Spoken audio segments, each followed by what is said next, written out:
5 สัญญาณเตือนเมื่อถึงเวลาเปลี่ยนแว่นตาใหม่มีอะไรกันบ้างมาฟังกันเลยค่ะ 1. มองเห็นไม่คมชัด 2. เห็นภาพซ้อนหรือว่าแสงไฟแตกภาพมีเงา 3. มีอาการหยีตา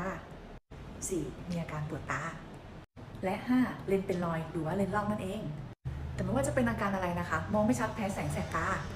ร้านแว่นตา PP Optic ยินดีให้บริการตรวจวัดสายตาฟรีด้วยระบบดิจิตอลตรวจวัดสายตาโดยผู้เชี่ยวชาญมีเลนส์ให้ทดลองจริงทุกค่าสายตามีกรอบแว่นแฟชั่นให้เลือกมากมายร้านเปิดให้บริการทุกวันจันทร์ถึงศุกร์8 โมงเช้าถึง 2 ทุ่มเสาร์อาทิตย์9 โมงเช้าถึง 1 ทุ่มสนใจตัดแว่นใหม่คลิกลิงก์ใต้โปรไฟล์ได้เลยค่ะ